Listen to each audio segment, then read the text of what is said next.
Hello mga kabahag! Kamusta po kayo dyan? Sana lahat kayo ay okay. Today ay magluluto po tayo ng spicy tahong in chili oil. O siya, umpisahan na po natin.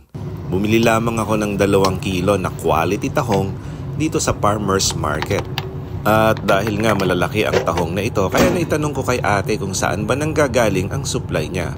At ang sabi niya sa akin, nanggaling pa daw ito sa Bicol. So medyo malayo-layo po, no? From Bicol to Cubao. At ang maganda dito, 180 per kilo lamang. Normally kasi kapag ganitong malalaki na, yung iba nagto 200 plus na. So eto at pinakuluan na natin at pinabuka yung ating mga tahong. At pagkatapos, isinet aside po natin. Papacool down lang po muna natin. At habang kinukool down siya, ngayon naman ay aayusin na natin itong ating nabili na sili at gagawin natin itong chili oil. So ayan, at hinihiwa ko at tinatadtad. Yung iba dyan gumagamit ng food processor at yung iba naman ibine-blend. Pero para sa akin, mas maganda yung may nangangata habang kumakain po tayo. At ngayon, tatanggalin na natin yung meat ng tahong. Nakita nyo naman, di ba? Sariwang-sariwa, ang pula at saka ang lalaki niya talaga. So very rare ang mga ganitong pagkakataon. Normally, mga imported na tahong from New Zealand, yung makikita natin kapag ganitong size na yung ibinebenta sa market. So ayan, at dire-diretso lamang ang pagtuklap natin dito sa ating meat ng tahong. At para mas lalong sumarap ang ating niluluto, siyempre gagamit tayo ng Baguio corn oil. Trusted ko ito sa kusina. O siya, umpisahan na po nating magluto. Ang uunahin natin ay yung ating chili oil. Gagawa muna tayo ng isang masarap at maanghang na chili oil. So ayan, at igigisa na natin itong ating bawang. Pero siyempre, ang tekniko dito, wala munang sindi yung ating kalan bago ko ilagay yung bawang. So the moment na nailagay na natin, dun pa lang natin bubuksan yung ating kalan para hindi ito masunog. At habang tumatagal at nakikita nyo na medyo golden brown na yung ating bawang, that's the time naman na ilalagay ko yung ating onion.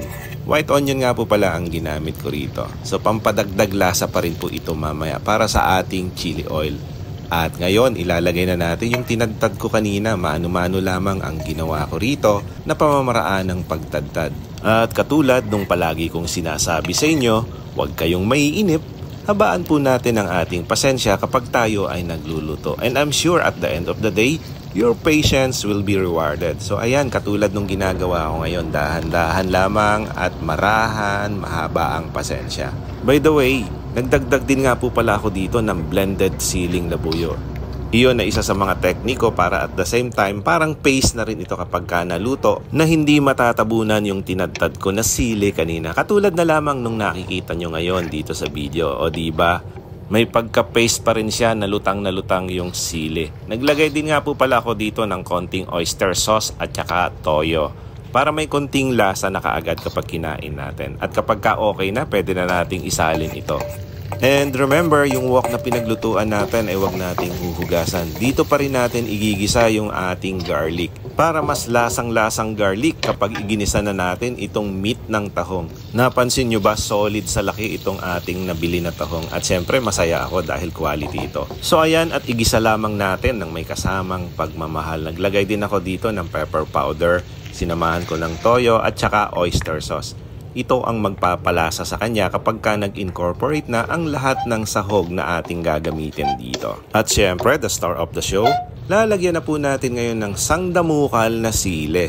Yan naman po ay depende na sa pagiging hot nyo sa buhay. So kayo na po ang magkocontrol ng level ng hotness ng ating siling labuyo. At katulad nga nung palagi kong sinasabi sa inyo, lahat naman po tayo ay may choice sa buhay. So it's your choice, ika nga. At ngayon, maglalagay na tayo ng brown sugar. Ito naman po ay to balance the taste. Para po kasi sa akin, nag-iiba po talaga ang lasa kapag nag-a-add tayo ng konti lamang na sugar. Mas lalo pa po kasi siyang sumasarap. At natutunan ko naman ang technique na ito sa mga kaibigan natin at nakasama sa trabaho ng mga Chinese chef. So ganun po talaga ang buhay sa larangan ng pagluluto. Kapag marami tayong nakakasalamuha na iba't ibang lahi, marami tayong technique at pamamaraan ng pagluluto na nakukuha dito. At saka yung mga recipe.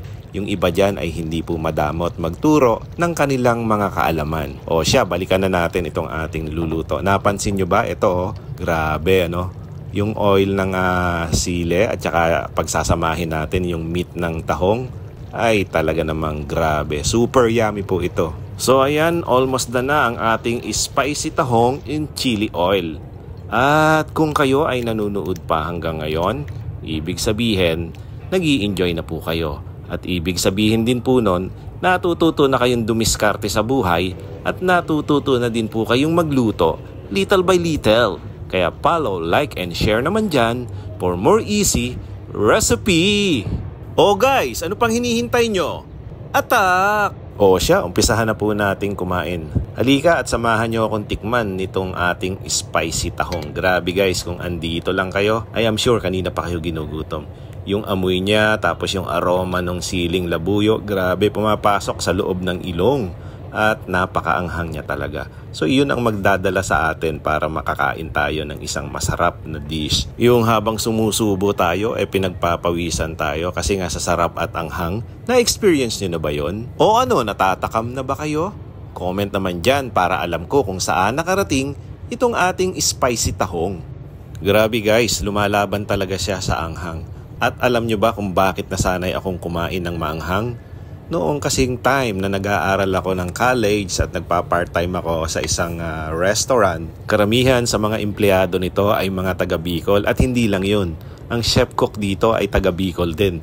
So lahat ng pagkain, lalo na yung pagka magluluto ng pagkain para sa staff, palaging may sili yun. Kaya napipilitan akong kumain at dahil doon, nasanay na ako sa mga maanghang na pagkain. Yun ang experience ko na hindi makakalimutan. Dito ko rin natutunan yung tinatawag nating ninja moves sa kusina. At saka syempre yung kumakain tayo sa gilid-gilid dyan sa kusina. Totoo po yun mga kabahag. Kaya di ba mapapansin nyo karamihan sa ibang chef or yung mga cook, minsan nagpo-post po di ba sama-sama silang kumakain sa gilid-gilid. Minsan nagtatago. Iyan po ang tinatawag naming ninja moves sa loob ng kusina. Yung mga konting pitik-pitik doon. So alam nyo na yon. At sa lahat ng mga mandirigma ng kusina na nanonood ngayon, paki-comment naman dyan para alam ko kung saan nakarating itong ating niluluto ngayon. Maraming salamat sa lahat ng nakaka-relate po dyan. And by the way, after ko nga po palang maluto ito, ay nagkaroon po tayo dito ng challenge. So kung sino po yung makakaubos nitong ating spicy tahong na hindi niya niluluwa, yun po ay bibigyan natin ng konting papremyo para pampag-good vibes lamang po yon mga kabahag. So eto at uumpisahan na nga po natin.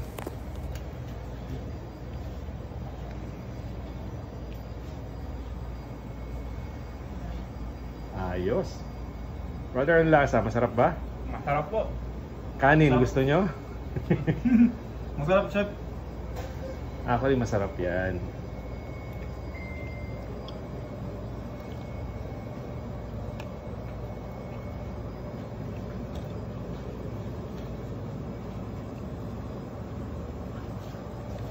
Manghang. Manghang na daw. Palagyan.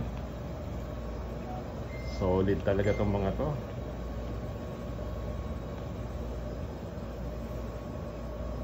Kaya sir, ayaw. Hindi naman ganun kaanghang, di ba? Manghang, chef.